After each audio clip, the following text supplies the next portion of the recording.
Hai, saya Dr. Ilini Borhan, seorang pakar perubatan kecemasan dari Sunway Medical Center, Bandar Sunway. Lumrah kehidupan lah. Kalau ada apa-apa kecemasan, kita semua akan panik. Saya sebagai seorang dalam bidang perubatan pun tetap akan panik. Tetapi sekiranya berlaku apa-apa kecemasan, the first thing that you have to do is control panic level kita. Okay? Sebab kalau kita panik, memang semua benda pun akan terlupa dan kita akan kalut. So that's the first thing. Dan kedua, kita kena tahu langkah-langkah untuk CPR. Kerana CPR inilah yang dapat menyelamatkan nyawa bayi atau anak kita. Sebenarnya kalau nak tanya pasal kes kecemasan, memang banyaklah. Contohnya, burn injuries. Okay? Kadang-kadang kita panaskan air ke dekat dapur, kanak-kanak tertarik, air panas tertumpah atas diorang. Itu adalah antara yang quite common terjadi. Nombor dua ialah seperti yang sebutkan tadi, tercekik atau choking.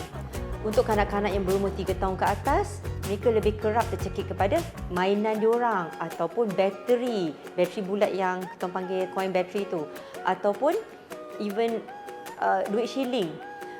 Kadang-kadang tercekik makanan, especially untuk mereka yang baru mula nak makan. Yang lebih kecil ialah tercekik susu lah ketika mereka baring. Masalah yang memerlukan CPR kurang berlaku kecuali mereka lemas ataupun mempunyai masalah pernafasan, kerana kita akan memberi CPR kepada mereka yang tidak bernafas dan tidak mempunyai degupan jantung lagi dah. Untuk kanak-kanak, perkara ini berlaku kebanyakannya adalah disebabkan oleh masalah pernafasan, bukan seperti dewasa. Importance ialah nombor satu, kita kena tahu langkah-langkah keselamatan. Walaupun kita rasa tak indah atau boleh dilakukan oleh pihak hospital, perkara ini sangat penting. CPR atau langkah untuk mengawal choking sangat-sangat penting kerana sekiranya tidak membuatkannya dengan cepat atau tindakan dengan cepat, ini akan menyebabkan nyawa anak-anak kita terancam. Jadi, nak tahu langkah-langkah keselamatan untuk tercekik dan juga CPR, saksikan dan saya akan tunjukkan selepas ini. Sekarang saya akan menunjukkan langkah-langkah kecemasan untuk tercekik. Untuk tercekik, kita ada dua kategori. Satu tercekik yang kita anggap ringan dan satu tercekik yang di mana saluran pernafasan kita tertutup sepenuhnya. Untuk tercekik yang ringan, kanak-kanak masih boleh mengeluarkan bunyi dan batuk. So, sekiranya kanak-kanak masih batuk, kita menggalakkan mereka batuk kerana mereka tengah cuba mengeluarkan benda asing daripada saluran pernafasan mereka. Okay? So, kita just apa yang dikatakan encourage untuk batuk. Sekiranya tercekik yang di mana saluran pernafasan kita tersumbat sepenuhnya, kanak-kanak atau bayi anda tidak dapat mengeluarkan sebarang bunyi maupun batuk. Mereka tidak dapat bernafas kerana saluran pernafasan completely dah tersumbat. Oleh itu, perkara yang pertama sekali anda perlu buat ialah, seperti saya cakap tadi, jangan panik. Nombor dua, cari tempat yang selesa untuk duduk. Saya mengesyorkan duduk atas kerusi kerana ia lagi senang untuk kita melakukan teknik ini. Benda pertama kita kena buat ialah kita kena meniarapkan anak kita di atas peha. Tetapi kita perlu sokongkan dia sepenuhnya di lengan kita. Pegang di bahagian leher, jangan cekikkan sepenuhnya lah. Just pegang lightly di bahagian leher, sokongkan badan dia di atas lengan kita seperti ini. Okey? Bila kita sokong dan kaki mulakan dengan belah mana yang nak. Kiri boleh, kanan boleh, mana-mana. Sokongkan di atas peha anda. Sepenuhnya macam ni. Pastikan angle dia menghadap ke bawah. Apa yang first kali kita kena buat ialah beri 5 tepukan di belakang atau dipanggil 5 back blows.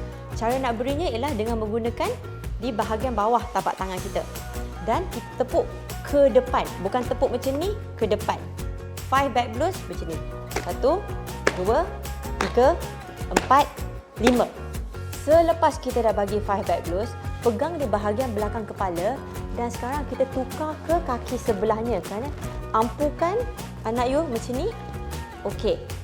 Apa yang kita kena buat sekarang ialah lihat sama ada apa-apa makanan atau barang yang telah menyebabkan tercekik itu. Kalau kita nampak, bawa keluar. Tetapi sekiranya kita tak nampak apa-apa di dalam bahagian mulut, jangan cuba korek. Kerana sekiranya kita korek, kita akan menolak lagi benda tu masuk ke dalam saluran pernafasan dan akan lebih memudaratkan untuk bayi. Kalau tak nampak, guna 2 jari, tekan di bahagian di perut lah. Okey, sini dan tekan. Okey, 1, 2, 3, 4, 5. tak ada. Kalau tak ada juga, kita pusing balik dan kita buat lagi. Okey? Ulangi benda ini sampai objek itu terkeluar atau kita nampak. Nak tahu whether objek itu sudah terkeluar atau tidak, anak-anak akan terbatuk atau menangis. Maknanya, okey, anda telah berjaya. Sekiranya dia telah menjadi lesu dan tak bergerak lagi dah, the next thing you have to do is, kita kena mulakan dengan cek nafas, nadi dan kemungkinan anda perlu memulakan CPR. Sekarang saya akan menunjukkan langkah-langkah untuk melakukan CPR kepada bayi. Langkah saya akan tunjukkan ini hanya dibuat kepada mereka yang berumur bawah 12 bulan ataupun bawah daripada setahun.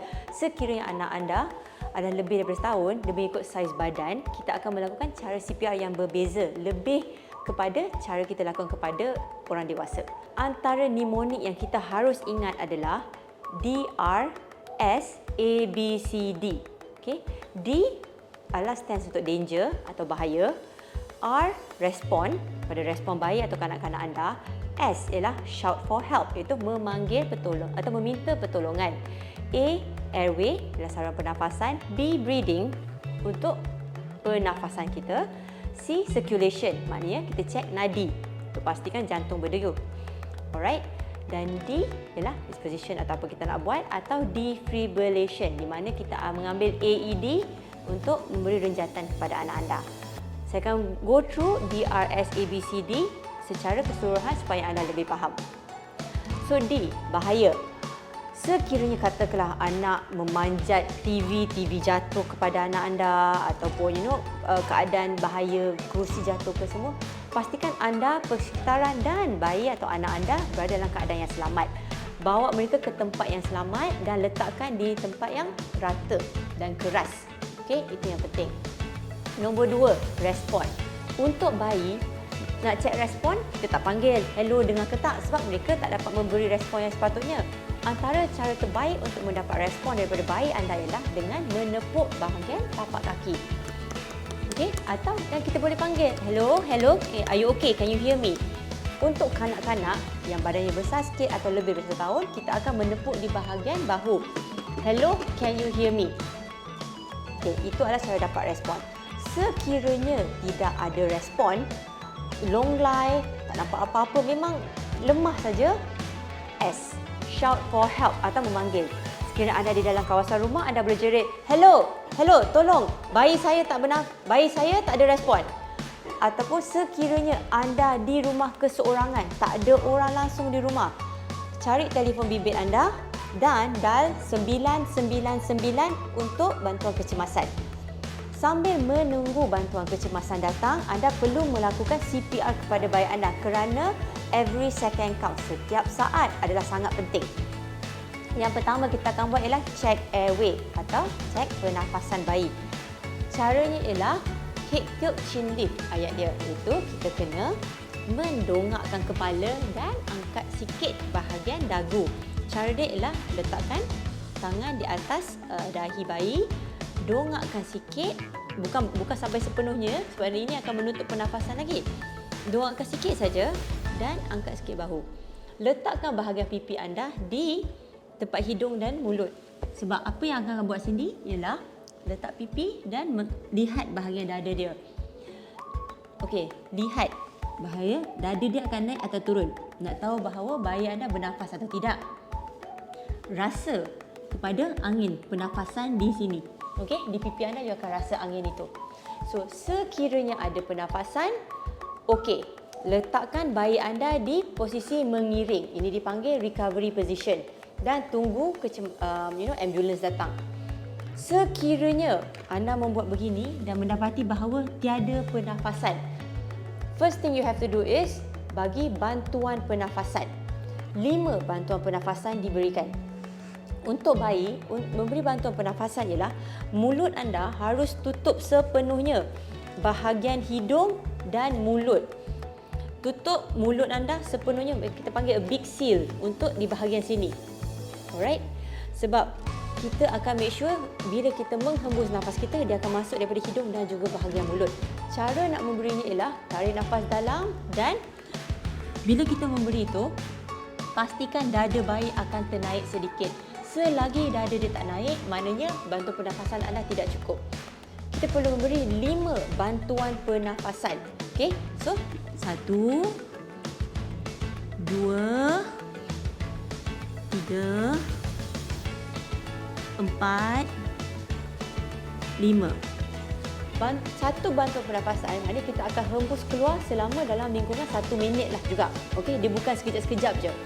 So, lepas memberi 5 bantuan pernafasan, sekarang kita akan pergi kepada C, itu circulation. Nak cek bahawa nadi ada ke tak. Ada 2 tempat kita akan cek nadi untuk bayi. Satu ialah kita panggil brachial di pelipat lengan kita di sini. Okey, kita akan cek nadi selama dalam 10 saat. Tidak lebih daripada 10 saat. Okey, sebab kita tak nak menghabiskan masa yang lama di situ. Tapi jangan sekejap sangat. So, kita ambil dalam lingkungan 5 ke 10 saat.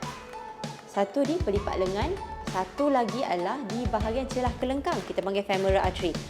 So, either kita buat di bahagian sini atau sini. Okey, cek untuk 5 ke 10 saat di situ.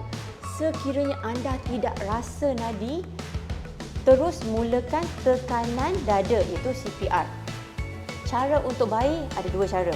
Kita gunakan untuk bayi yang lebih kecil lah, kita guna 2 jari, tekan di bahagian apa yang medical term kita panggil sternum. Untuk orang biasa ialah antara 2 puting mereka. Okey. So jari tu make sure straight. Okey, jari yang lurus kita tekan ke bawah terus. Tekanan dada untuk sekiranya anda seorang saja di rumah, you kena bagi 30 tekanan dada dan 2 bantuan pernafasan. So cara dia macam ni. 1, 2, 3, 4, 5, 6, 7, 8, 9, 10, 11, 12, 13, 14, 15, 16, 17, 18, 19, 20, 21, 22, 23, 24, 5, 6, 7, 8, 29, 30. Dan sekarang bagi 2 bantuan pernafasan. 1, 2. Okey.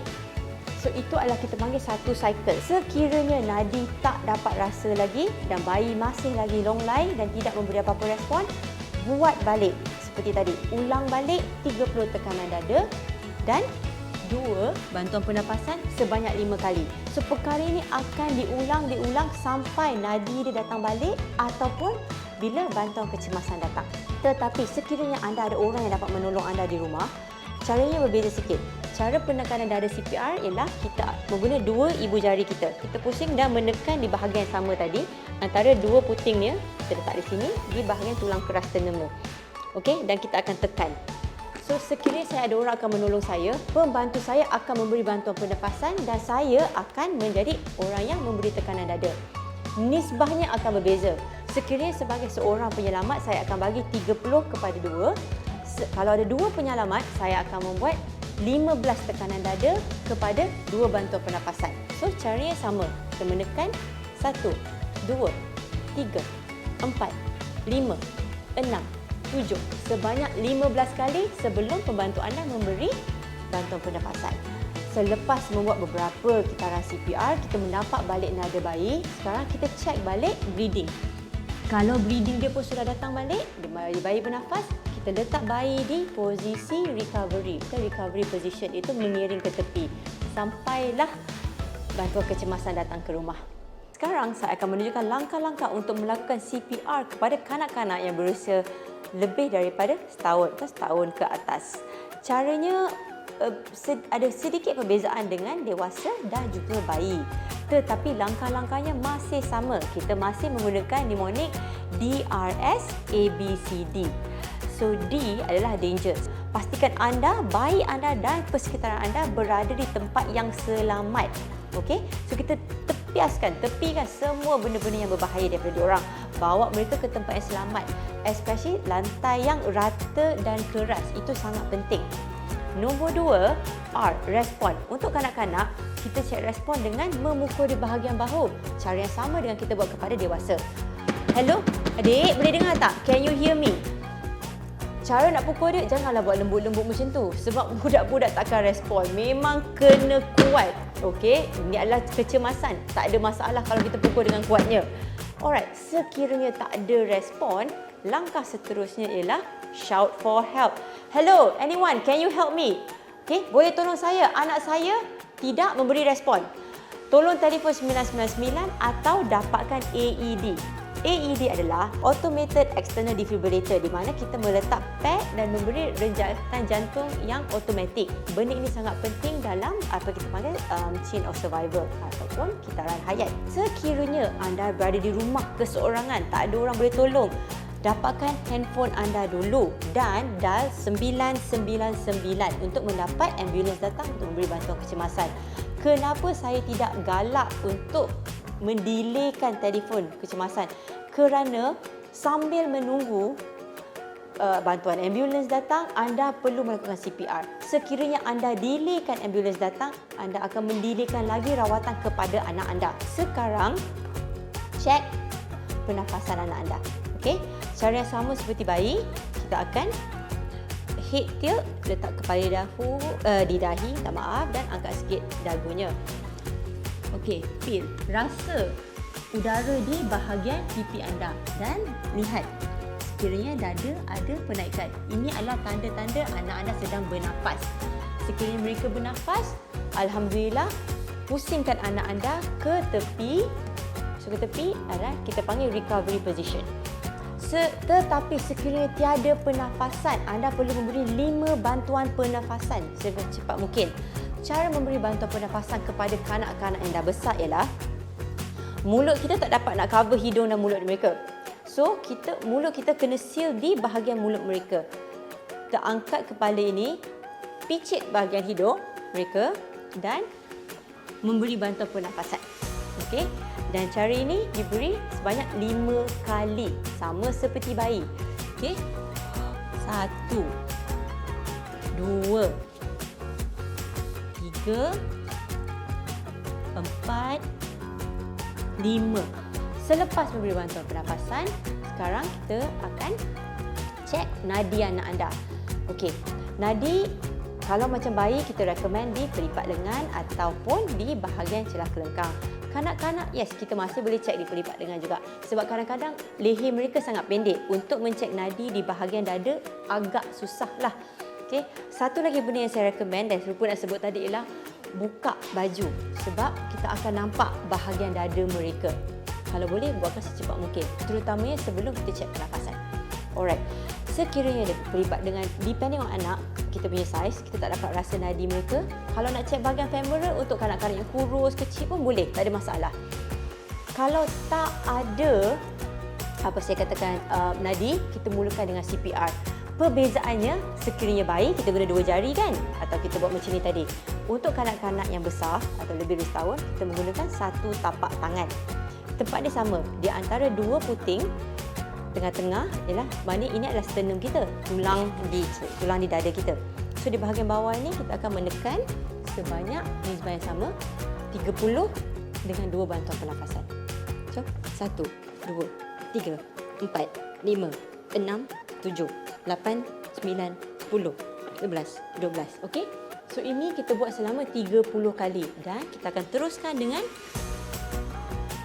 1, 2 bantuan pernafasan. Alright. Berbeza dengan dewasa. Dewasa kerana, ini adalah patung dewasa, so dia keras sikit. So kalau dewasa, kita akan membuat tangan macam ni. Dan kita akan buat macam tu. 1, 2, 3. Okey? So, untuk kanak-kanak, tengok saiz. Sekiranya kanak-kanak anda adalah badan yang besar dan you rasa membuat macam ni tak cukup, yes, anda boleh menggunakan ini juga. Depending dengan saiz badan anak anda sendiri. Okey, kerana yang pentingnya kita perlu menekan kedalaman 1/3 daripada dada. Untuk bayi, kedalamannya adalah 4 cm. Untuk kanak-kanak, kedalaman yang disyorkan adalah 5 cm ke dalam. Okey, sebab itu kalau kita katalah saya buat macam ni je, ini adalah tekanan dada yang tidak efektif. So, bukan sahaja rate iaitu 100 ke 120 per minit sangat penting, Kedalaman tekanan dada juga sangat penting, iaitu 4 cm untuk bayi, 5 cm untuk kanak-kanak. Kita membuat satu kitaran ialah 30 tekanan dada, 2 bantuan pernafasan. Kita buat sama 5 kitaran. Selepas 5 kitaran atau 5 cycle, kita akan cek balik nadi. Sekiranya nadi sudah ada, alhamdulillah kita cek kepada pernafasan. Kalau pernafasan ada, kita pergi ke recovery position balik. Sekiranya nadi tak ada lagi, kita akan teruskan CPR sampai ambulans sampai ke rumah. Okey, saya harap langkah-langkah kecemasan yang saya telah kongsikan tadi dapat membantu semua ibu bapa, pengasuh dan juga penjaga untuk anak-anak anda di dalam apa-apa situasi kecemasan.